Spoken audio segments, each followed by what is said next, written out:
But I kept the label since that time. I left Saint-Florent-le-Vieil 20 years ago. But because of the size of the label, you know, it's nearly, because it's quite long, and you have something to read. Because if I put Frank Ravatin Van, you know, it's short and so Saint-Florent-le-Vieil, there is more things to read. That's right.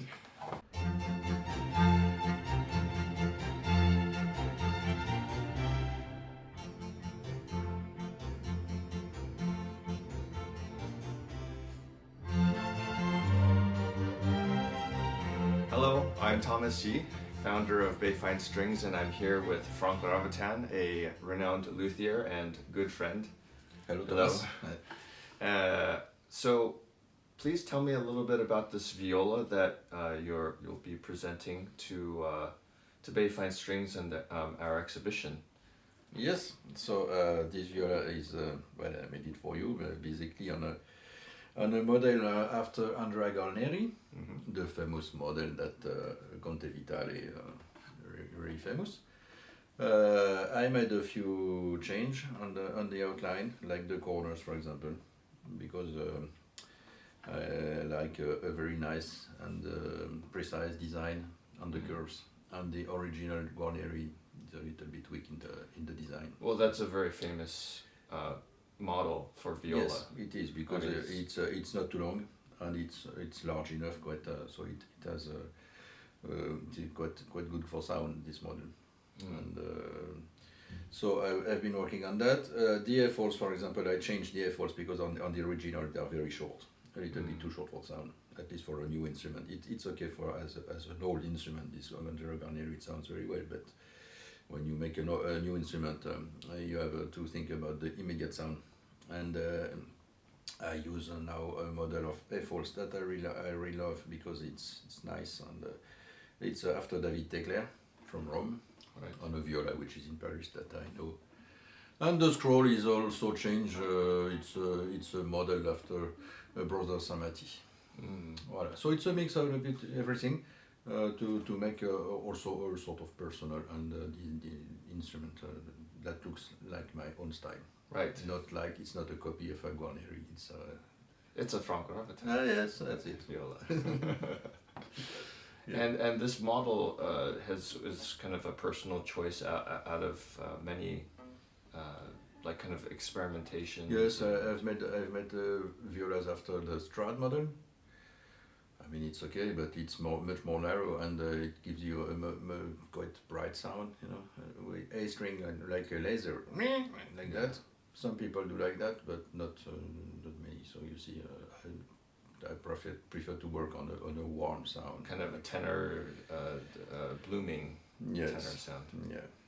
So that's why I use this model, and I also have a few variations on that model. I make a smaller, or always on this model, but a little bit smaller or a little bit longer, depending on the request of the musician. But it's only a variation of the things. And do you find that you vary the size a bit, or do you mainly make this size? Usually make this size, which is really comfortable. Sometimes I have a request for, we speak in centimeters in Europe, 42 centimeters. This one is 41.5, you know, it's only half centimeter difference. But people do feel it, you know. So and so, I was curious also, when you had first started out in your making journey, who had you worked with, and what was kind of the main inspiration that you got working at the workshop? Well, first I studied in Cremona, you know, for 4 years. Well, there I had Giorgi Scolari as a teacher, who was a very, very good teacher. And after that, I've been working in Paris in a repair shop, restoration, repairs mainly. And a few new instruments also. We've made nearly 10 cellos and a few violas and violins there.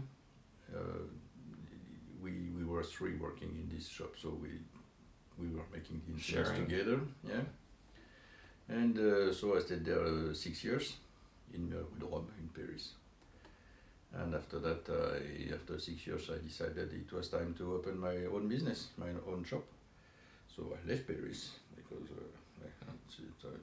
life here. But I've been in a smaller town on West, in Le Mans, and after that, now I live on the Atlantic coast, in Vannes, a small city. Yeah, in Vannes, beautiful city. Yeah, it's not bad. Yeah. Nice place. I know that you like to go diving and sailing. Yes, everything's it's right by the sea. It's quiet and peaceful. Yeah. And tell me about your label, because I know that it says a different label than Van. Yeah. And you've decided to keep that label. I'd like to know the story. It's because between Le Mans and Vannes, I spent 3 years in a small village, which is on the Loire Valley, which is called Saint-Florent-le-Vieil. Right. It's a quite long name, and so I printed labels there because I was working in this place. But I kept the label since that time. I left Saint-Florent-le-Vieil 20 years ago. So, but I still use but because of the size of the label, it's nearly, because it's quite long. It makes a size nearly like a Strad label. Mm-hmm. It's long, and you have something to read, because if I put Frank Ravatin Van, it's short and so Saint-Florent-le-Vieil, there is more things to read. That's right. So it was nice to hear that you were working in collaboration with makers, and I know that you frequently collaborate with makers on making instruments together. And tell me a little bit about your experience with that, both when you were starting out as a maker and also now as an established maker in your collaboration.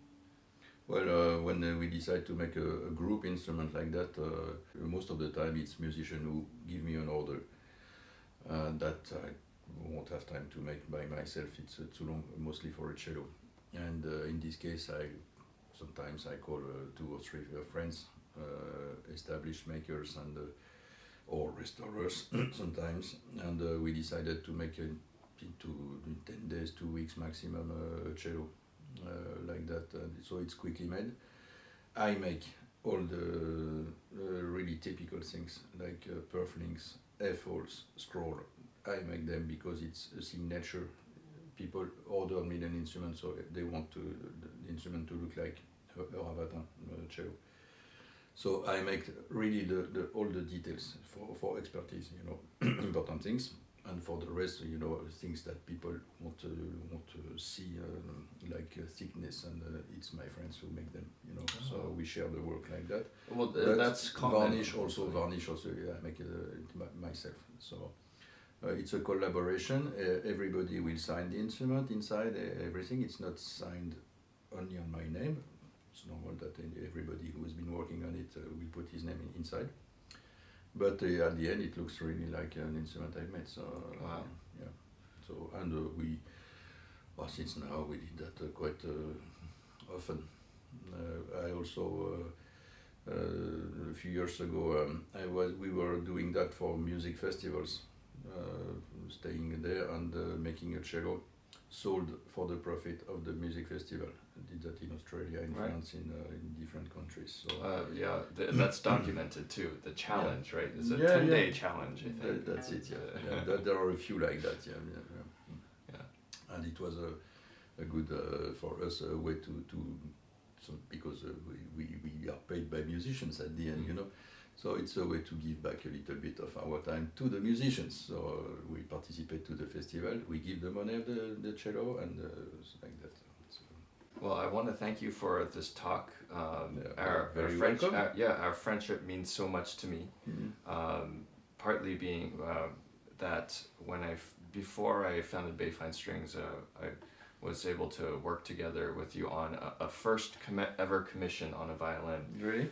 In 2014, you had made a violin for me. You came in Van also, I remember. Yes, and I cherish our friendship, and want to just tell you that. For me, it's also always a pleasure to work for you. We have a good relation, and it's really nice. So good. Frank Ravatin, thank you so much for Thanks to you. Collaboration. Yeah, and thanks for coming in Paris. Yeah. Oh, my pleasure. Thank you. Okay. That's perfect. Well, maybe you will have to cut a few things. I don't know that.